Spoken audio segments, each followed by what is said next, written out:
Aujourd'hui, prends un moment, ralentis, et écoute avec ton cœur. Ce message n'est pas un message comme les autres. Il ne cherche pas à te divertir, il cherche à te réveiller. Parce qu'il y a une vérité que beaucoup fuient aujourd'hui, une vérité qu'on n'aime pas entendre, mais qui reste réelle, éternelle et immuable.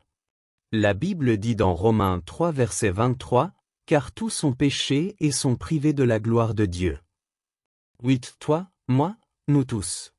Mais elle ne s'arrête pas là.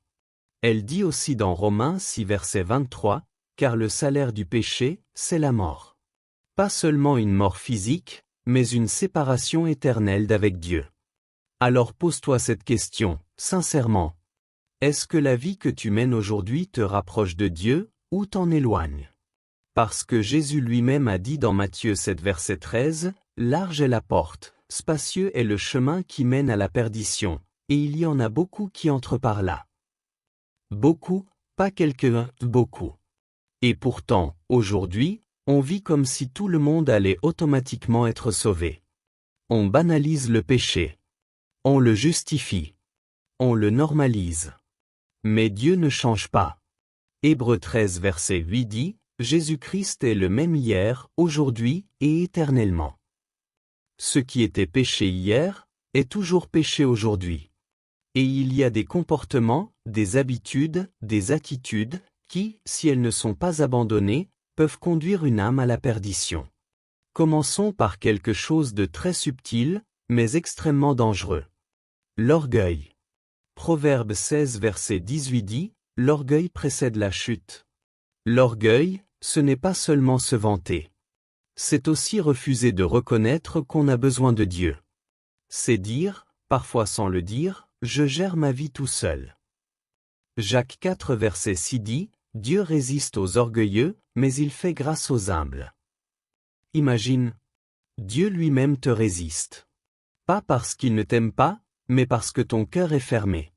Aujourd'hui, beaucoup vivent sans jamais consulter Dieu. Sans prier. Sans chercher sa volonté. Et pourtant, Luc 18 verset 14 dit, « Celui qui s'élève sera abaissé. » Ensuite, il y a un domaine que le monde a complètement banalisé, la sexualité. 1 Corinthiens 6 verset 18 dit, « Fuyez l'impudicité. » Pas résiste doucement, pas essaie de gérer. Fuis. Parce que ce péché est puissant, addictif et destructeur. Aujourd'hui, la pornographie est accessible en quelques secondes. Les relations sans engagement sont normalisées. L'adultère est presque devenu une blague. Mais Hébreux 13 verset 4 dit clairement, « Dieu jugera les impudiques et les adultères. » Et Jésus va encore plus loin. Il dit dans Matthieu 5 verset 28, « Quiconque regarde une femme pour la convoiter a déjà commis un adultère dans son cœur. » Même ce qui est invisible aux yeux des autres, est visible devant Dieu. Ensuite, il y a quelque chose que beaucoup poursuivent sans réfléchir. L'argent. 1 Timothée 6 verset 10 dit, « L'amour de l'argent est une racine de tous les maux. » Ce n'est pas l'argent le problème, c'est l'amour de l'argent. Aujourd'hui, certains sont prêts à mentir, tricher, écraser les autres, juste pour gagner plus. Mais Jésus dit dans Matthieu 6 verset 24, « Vous ne pouvez servir Dieu et Mammon. » À un moment, tu dois choisir. Puis il y a un péché que beaucoup portent en silence, la haine. 1 Jean 3 verset 15 dit, « Quiconque est son frère est un meurtrier. » Peut-être que tu dis, « Je ne l'ai pas tué. » Mais Dieu regarde ton cœur. Et Jésus dit dans Matthieu 6 verset 15, « Si vous ne pardonnez pas, votre Père ne vous pardonnera pas. » Le pardon n'est pas une option, c'est une nécessité. Tu peux prier, chanter, aller à l'église, mais si ton cœur est rempli d'amertume, tu bloques toi-même ta relation avec Dieu. Ensuite, il y a le mensonge. Apocalypse 21 verset 8 dit, « Tous les menteurs auront leur part dans les temps de feu. » Aujourd'hui, on ment facilement. On embellit la vérité. On crée une fausse image de soi, surtout sur les réseaux. Mais Proverbe 12 verset 22 dit, « Les lèvres fausses sont en horreur à l'Éternel. » Dieu ne regarde pas ton profil, il regarde ton cœur. Puis viennent les addictions. Alcool, drogue, pornographie, réseaux sociaux. Tout ce qui te contrôle devient une idole. 1 Corinthiens 6 verset 12 dit, « Je ne me laisserai asservir par quoi que ce soit. » Et Éphésiens 5 verset 18 dit, « Ne vous enivrez pas de vin. Ce que tu ne contrôles plus, te contrôle. » Et enfin, le plus grand danger, le rejet de Dieu. Jean 3 verset 36 dit, « Celui qui ne croit pas au Fils ne verra pas la vie. » Ce n'est pas seulement faire le mal, c'est refuser la vérité. Hébreux 10 verset 26 dit, « Si nous péchons volontairement, il ne reste plus de sacrifice pour les péchés. » C'est sérieux. Mais comment en arrive-t-on là?